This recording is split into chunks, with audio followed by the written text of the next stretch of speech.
Ohtani or bust. Apparently, there's going to be two major suitors for Shohei Ohtani. Dodgers, everyone expects, but the Padres are as well. We'll talk about that and so much more on this episode of Padres Talkin Padres. Oh my gosh, Jack. A lot of things we got to catch up on. It's the holidays happen. We're back from the holidays.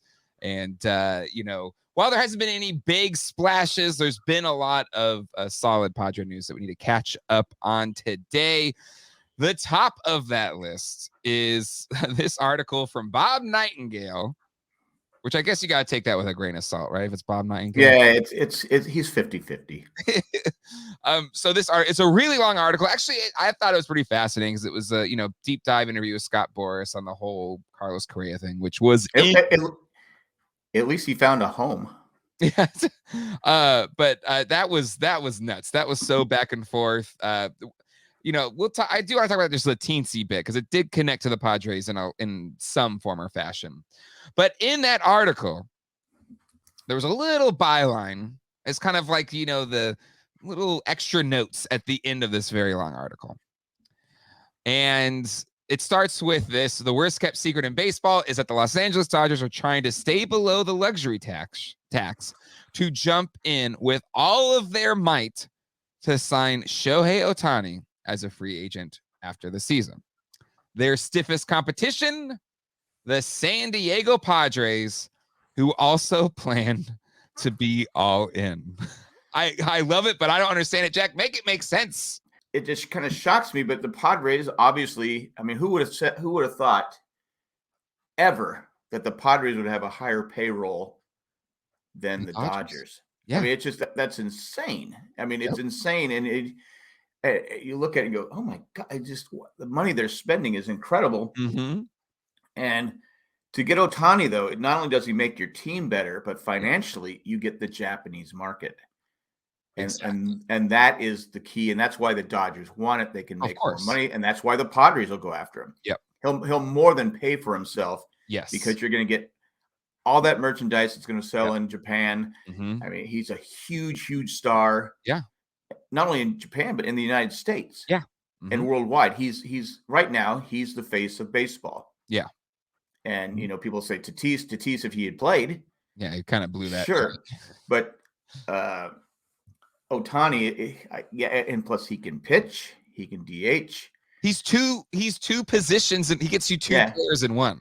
And we're going to need some pitching next. We have both Snell and Darvish are free agents. Yep. So we'll see what happens, but it's going to be tough to go against. I don't think we can outbid the Dodgers financially. I don't, but I think it comes down to where he wants to play.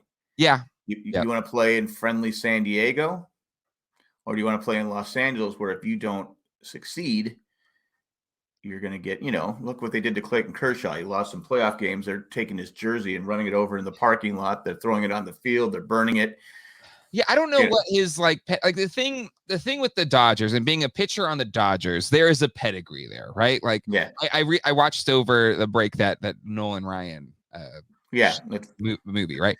And like even he was like, Sandy Koufax, he was like my favorite. And when he heard he got traded to LA, he was like, all right, yeah, the Dodgers. And it's like, oh, it's the Angels. Yeah. Well, to be fair, the Angels were not a great team. No.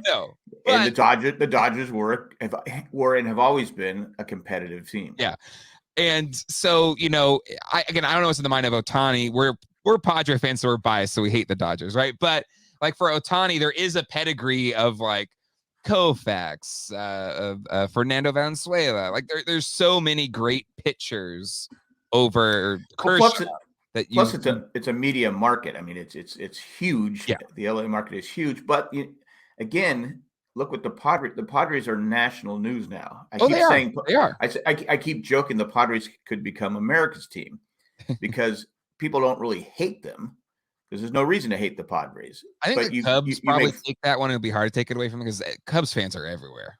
They are, but what I'm saying is you get new young fans coming up. And like I said, if Tatis cleans up his act and becomes, matures, people love what he's a fun player to watch play. Yep. He's exciting. He does things that other people can't do. And people will say he's a cheater. Well, technically, he never got caught cheating while he was playing. Yeah. So once again, the steroid he was using was not one that would actually, it's not a good steroid. There's a lot of things just don't make sense about it, but it's fine, whatever. He got dinged, he got dinged. But I find it funny that there is this thing. It's very obvious with Preller. Like if he misses out on somebody or maybe trades somebody away or something like that, and regrets it, like there's this like I need to get him back. And Ohtani's one of those people for Preller, right? Because when he first signed to play in the major leagues, it was down between the Padres, Angels, and was it the Yankees or was it Padres, Angels? We were finalists. I thought it was the Yankees. I thought they were involved with it. Yeah. So, them, or at least missing out then. And I just feel like it's just, again, or Trey Turner. We traded him away, but then we offered him $340 million, Yeah. Like, I find it fascinating, that there is this desire to go all in. But you're right, Jack. I think just the marketing alone, like I was reading somewhere that $30 million in arbitration that the Angels did this year, they're going to make that back easily just in terms of the marketability of Shohei. Oh, yeah. The money they get back from jersey. It's look. I mean, I'm wearing a Padre sweatshirt, a Padre hat. You're wearing a Padre hat, and I got tons of I mean, you buy merchandise at your team you support. It's huge now.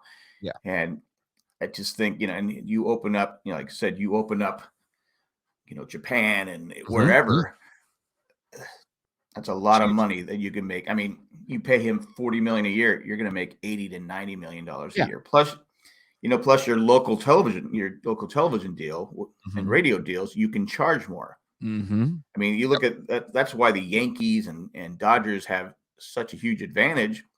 Their local TV revenue, dwarfs anything the Padres and other small market teams can do. So if you can build that up. Yeah, it's like when the Braves, when cable TV first came out. Oh yeah, TBS was huge. They were on every day. That's how they were saying, "Hey, we're America's team." And then and you could argue they were right because they were on TV. Yeah, they were on TV. You watched them all the time, and then you had WGN. The Cubs, they started doing it, and because baseball wasn't on every day, your team you didn't get to see your home games, and the road games you might have got 40 or 50, depending on. Maybe this is in my mind, but the Nolan Ryan thing, he wasn't even on local TV when he pitched his last no-hitter. Like the game wasn't on TV. Right. Yeah. That if you haven't seen that Nolan Ryan, it's amazing. Even if you're not a Nolan Ryan fan, just the story behind it is amazing. Yeah. Amazing. I kind of wish like it was one movie, which is fine. It feels a little brisk compared to like The Last Dance, where they kind of spread it out a little bit more. Maybe they didn't have as much content for the Nolan Ryan thing, but it being one movie, it kind of you went through a lot really quick, but it was still fantastic. It was still really good. Well, I think it was funny when they were asking other players, how many Cy Youngs did Nolan Ryan win? He goes, 3, 4? And they go, none. It's kind of crazy. Because he played for a lot of bad teams. And his record didn't always reflect his pitching. But you look at his ERA, earned run average and, strikeouts, and of course, it's just sometimes you're a product of your team. And you lose games that you should win, but that's. Or for some reason, you still keep giving all these awards to Nolan Arenado. Instead of giving Manny. I think people just go, I'll just vote him again. I mean, not that he's a bad player. No, but come on, Manny had a much better year this year. It just like maybe you could argue the Gold Glove. He should have been a finalist. The fact that he wasn't even a finalist was absurd. It's ridiculous. But the fact that you gave the Silver Slugger to Arenado instead of Machado, who offensively outmatched him at just about every turn. Is so stupid, but whatever. Well, they have to stop looking at Manny Machado, the kid, and what Manny Machado has become. I mean, a lot of people will not because he did do some things that he shouldn't have done, and he was hot-tempered, and he still has a quick temper, but he's the leader of the team. But there's a of the thing that Padres. pisses me off about the Machado thing is look at Chase Utley. That guy was way worse. Like would plow into people, like all this kind of stuff. Nobody never had that type of reputation. Justin Turner. Yeah. He's done some nasty slides at second base. I mean, so like to me, it's like it is that double standard that's there for Manny. It ticks me off, but whatever. We're not here to talk about that. Just one other thing, just quick note about this Carlos Correa, which is in this article. Something kind of went through the whole Mets Twitterverse after they missed out on Correa, which again, I listen, we're San Diego sports fans. We know disappointment. We live and breathe disappointment. Oh yeah. And so Mets fans, I feel you. But I did take umbrage with the fact that, you know, they said the internal conversations were, well, if we don't get Correa, we can go all in on Machado next year. And now Mets Twitter, or just Mets fandom generally, like, oh, well, we're gonna get Machado. Like Machado's gonna be like, Cohen's gonna go all in. Machado's better than Correa anyway. He's a better third baseman than Correa, so we're totally gonna get Machado. He is, and they're not wrong as far as him being better.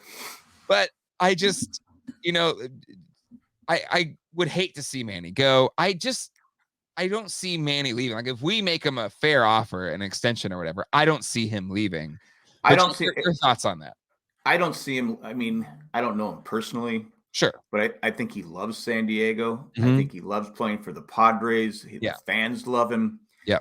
Going to New York, that's a whole different ball game. I mean, that's they boo the dude every damn stadium that isn't ours. And they do it in New York too. I also find it funny how like everybody dumps on him, but then you see all the Dodger forums as well. It's like, well, maybe we could sign Machado if he opts out. Oh, like it's so funny how everyone because they know he's extremely talented. We're gonna have to up his contract. Sure. But I just don't see him leaving. I mean, the Padres are putting money all into it. He seems to get along really well with the owner. Yeah. So I don't see it. I hope not. Yeah. I hope not. I mean, but it's funny how the Mets and Padres have become kind of like a rivalry ever since the Padres beat the Mets in the Mets. playoffs. Yeah. Because you go on Twitter, you guys cheated. I mean, they cheated. What do you mean we cheated?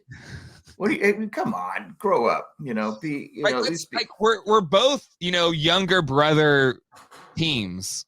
And like again, we're not in LA, but we're Southern California, and we're within the Dodgers shadow, just like the Mets are within the Yankees shadow. Right, exactly.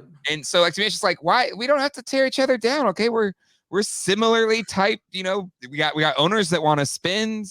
And so maybe that's why the rivalry is forming. We have a similar pedigree. At least they've won World Series, but a similar pedigree, and we have owners that want to spin. So yeah, it is what it is. But they're still bitter from losing to the Padres because they thought they were going to roll right over us. Yes, they did. We're the Mets. But guess what happened? Smack, smack, smack, smack. We won. All right, Jack, another bit of news. And this was already known. I think they agreed to this deal a month ago. I feel like I saw in principle. Yeah, I thought it was old news when I saw it. But yeah, but it wasn't official because they couldn't sign. They were agreed to, but they couldn't sign until the international signing open. But Ethan Salas from Venezuela is now officially signed to be a Padre. Let this go. There we go. And this was posted on the Padres Twitter. The fact that this kid is 16, he looks like a grown man. He's got a great swing. I mean, he got $5.6 million.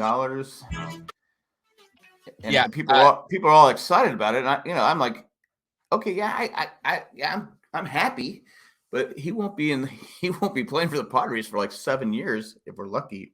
I don't see. Okay, to me, if you're gonna spend that kind of money, I hope it's not trade bait. But I guess you're gonna spend nearly $6 million to trade. It could be trade bait. I mean, I was going. Is this what you get for Ohtani? Bye. Yeah. I was going because catcher is one of the hardest positions. It is to judge, if they're going to make the next level. It's a brutal position to play. It takes its toll.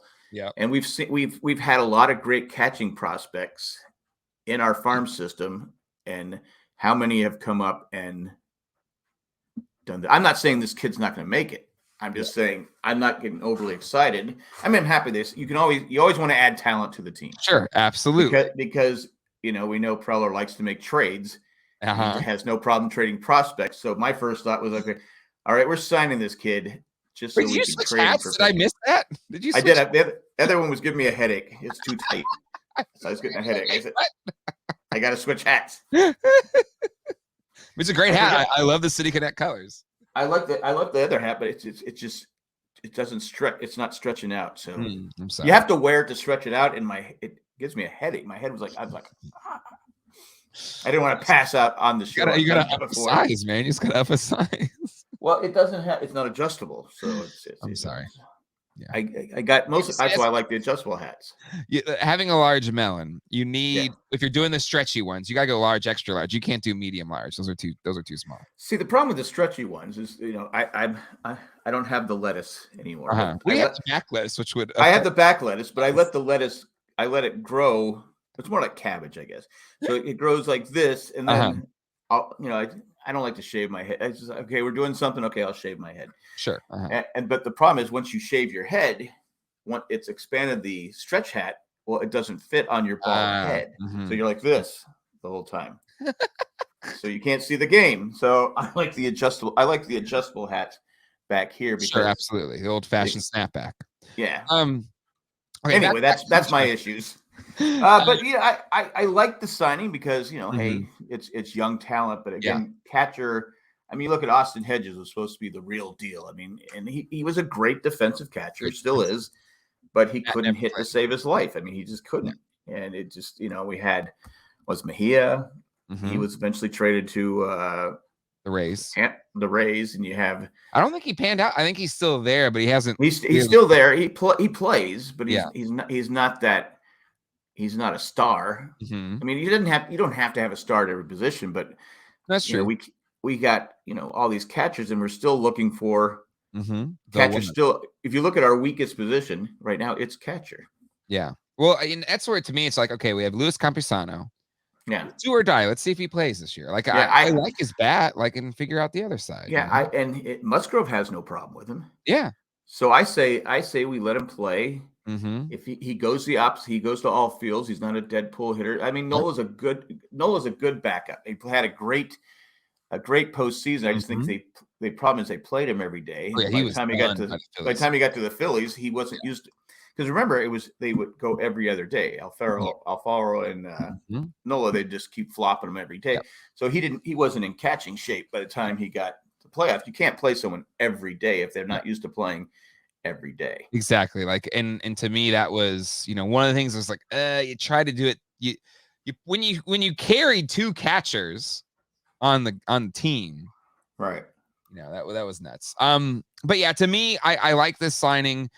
Everything again. You see the video. He looks like a major leaguer today, and he's 16. So I mean, maybe he can come up when it's happened in the past, 19, right? Like when did Benito Santiago come up? He was young when he came up, right? He was a young player. Yeah.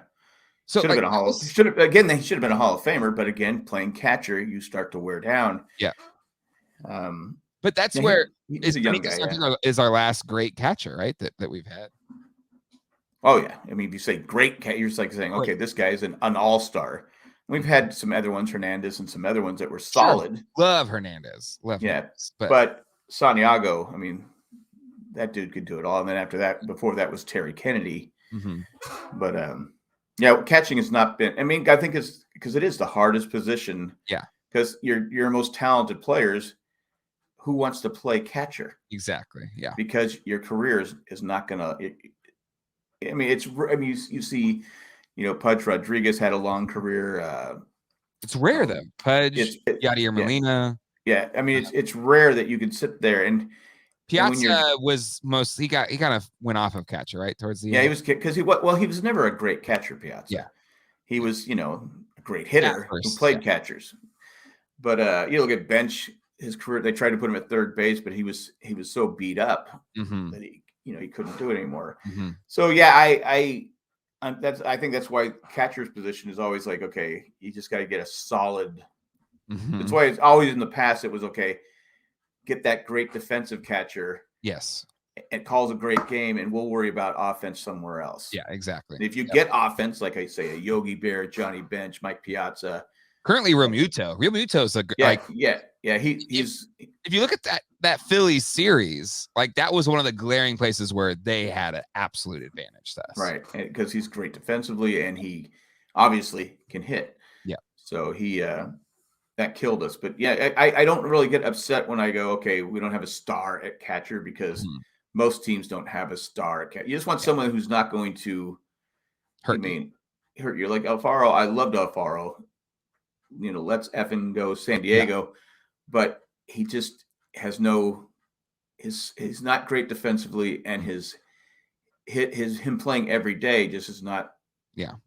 He's a strikeout. Yeah, because he swings at everything, and the pitchers know it. I mean, I would never throw him a strike.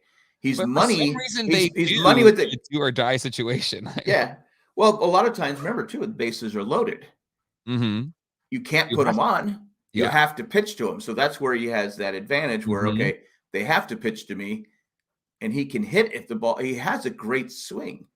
He just has no plate discipline. If he ever could learn plate discipline, he'd be a solid major leaguer. I agree. All right, Jack, this next bit of news, it's a little bit old news at this point, but still, Nelson Cruz, 57 years old, signs a 1-year, $1 million contract. I like the fact that we still have players older than me in Major League Baseball. I'm 60, but he's in better shape than me, so that's the deal. I thought it was a good signing. I mean, I had talked about it earlier. I said I'd get him to put him on the bench, DH every now and then, but to get him for $1 million. Yeah. I said that's to me, it's we're saying like, oh, it's only $1 million. I mean, we'd all like to have $1 million. Sure. But in baseball world, monopoly money, that's like a penny. It's nothing.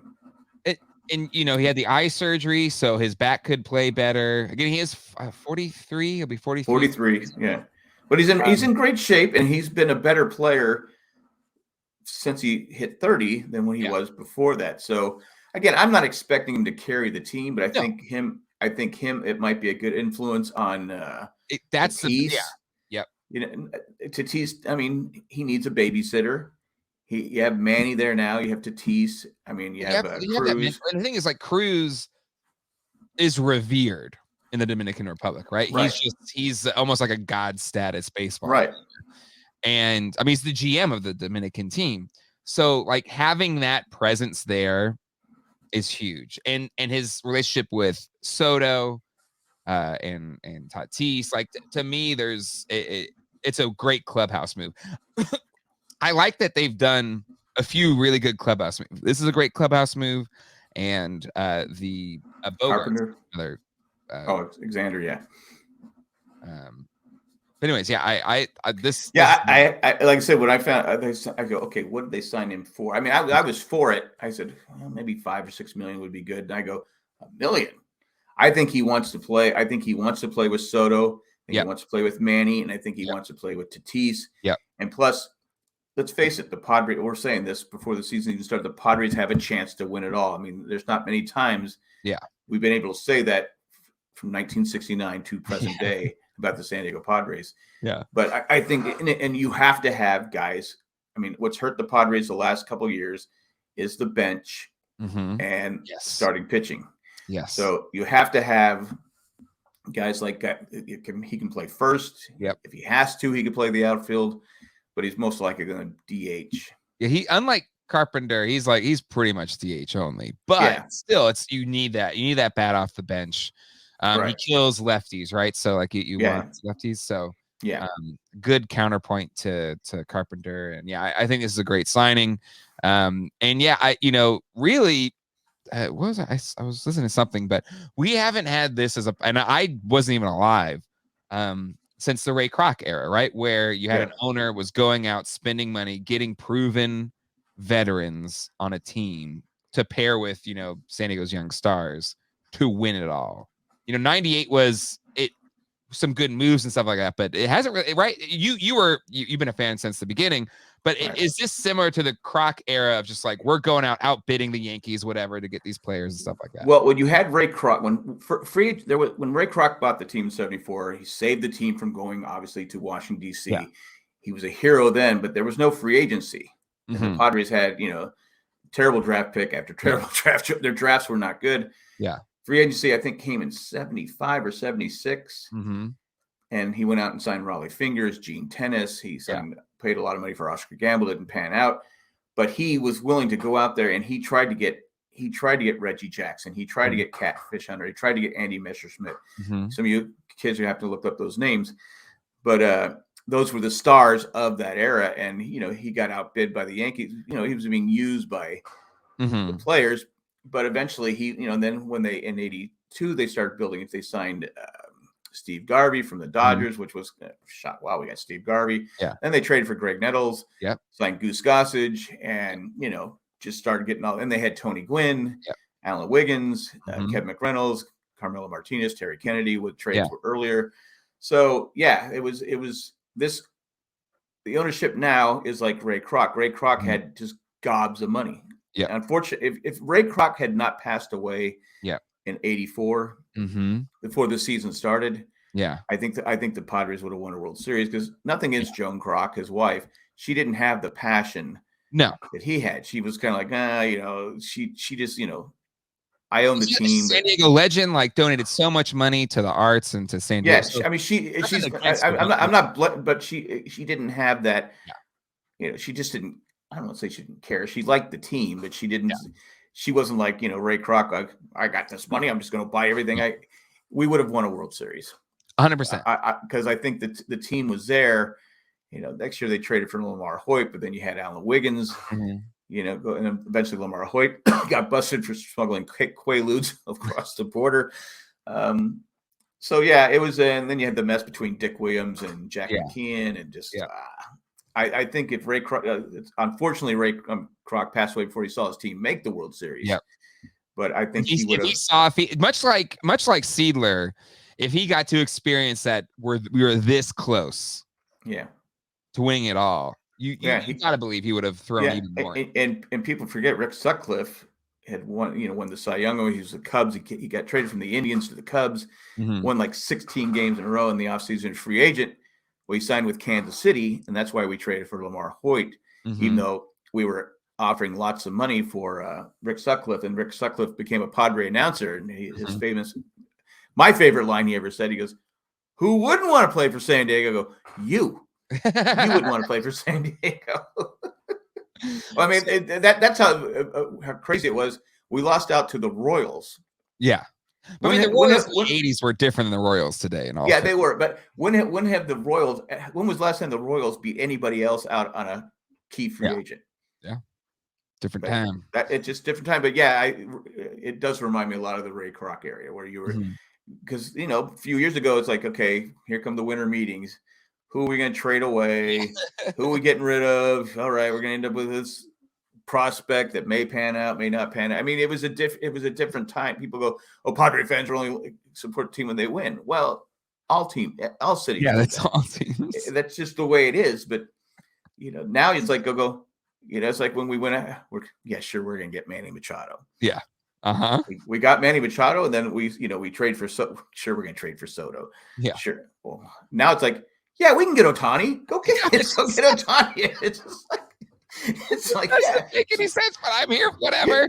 Sure. Let's go get Ohtani. Yeah, it's like a different era of just because you got an owner who cares, wants to win. He has lots of money. Yeah, and he just goes, sure, I'll do whatever it takes. Yep. Luxury tax. Screw the luxury tax. I want to win. Because he knows if the Padres win the World Series, he's going to make gobs of money. Oh, absolutely.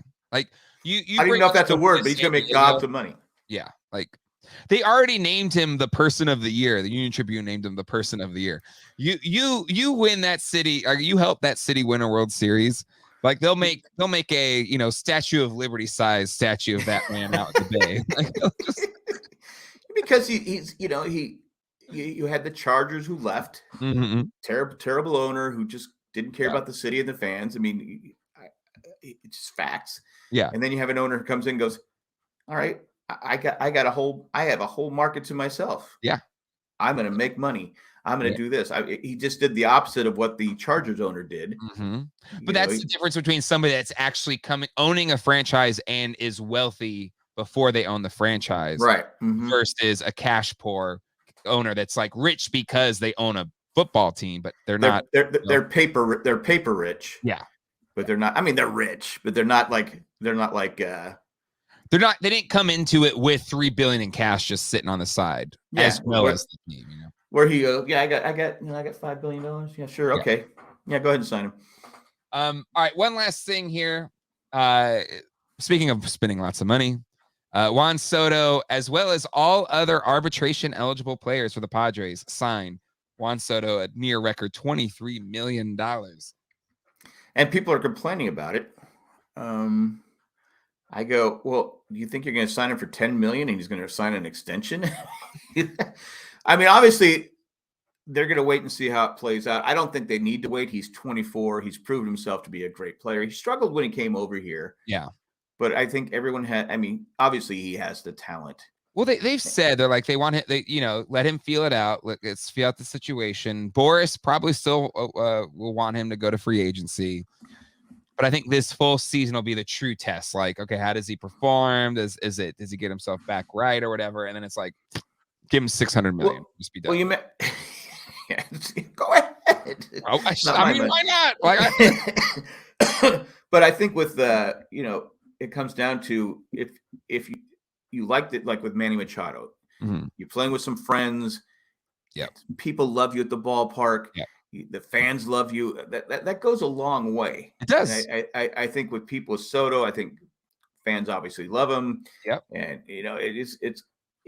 I think it comes down to when he goes to Burroughs, let's go free agency. You can make 20 million more, whatever it is, 30 million more. No, let me play in San Diego. I love it here. I want, it's a great city. The fans are great. Owner wants to win. And then that's a key too. I think if you really, even though he's won a World Series, Soto has a World Series, but I think winning is obviously anyone who's played anything in life, winning is a lot more fun than losing. Going to work on a winning team, people say, well, you're a major leaguer. You should be excited. I don't know. It's a long season. If you're losing every game and you're sitting out there for 3-4 hours, you're sitting out there for 3 or 4 hours, going, oh my God, this guy can't pitch. It's just, there's a thing about winning. And if you sign Ohtani, you win the World Series this year. Yeah. I don't see him wanting to leave. Because I watched him play. One thing I know is he likes to win. He gets excited. He got excited when they win. He's a competitive guy, and that's who you want. You want players like that. So I had no problem with 23 million. I was like, no. And really, all the other players, I think Hader was like over 14 million. I saw some people were upset that Cronenworth got only 4 point whatever. I was like, what? Again, he's still a millionaire. And plus, remember, it's only his third year. Yeah, in the league 3 years. Mm-hmm. I mean, you have to have some players. You might lose him later on because he's like thinking, okay, they're undercutting me, but it's just arbitration. Right? That's just how it goes. And at least take more every year. And you never want to go to arbitration with a player because the whole point of arbitration, you have to crap on the player to get your. Well, he's not worth $5.4 million. He's only worth $4.4 million. Why? Because he's not this. He's not. Yeah. The player sitting there going. Yeah, well, screw you. And they're doing that with Braves are doing that with Max Fried. It's either sign to us for a long-term sweetheart deal or you're dead to us. That's the Braves approach. Well, that's how their approach was with Freddie Freeman, wasn't it? Yeah. Yeah. I think they offered him the same or close to, but they didn't really play ball. His agent kind of misled him. Yeah. And you could tell he's not as happy with the Dodgers as he was with the Braves. No, it's not. I love Freddie Freeman. I think he's a great guy. Well, sad thing is, I said this before. If we didn't have Hosmer, he would have been a Padre. I think we still try to make him a Padre, right? I think we made him. Yeah, we offered him. Yeah, but it was to see. But just to me, it's just like he had that kind of Peyton Manning. He still does has that least with the Braves had that Peyton Manning charm. Like, they'd mic him up for an All-Star game, or whatever. And he was fun. Like a really fun guy. Competitive guy, wants to win. I mean, Yeah. I hate to see him on the Dodgers. Yeah, I absolutely. mean, I don't hate him, but I just, I can't root for him because he's a Dodger. He's wearing blue. Hit the subscribe and bell if you want to keep up to date on Padres Talkin Padres. And until next time, hasta luego and goodbye. Take care, everybody.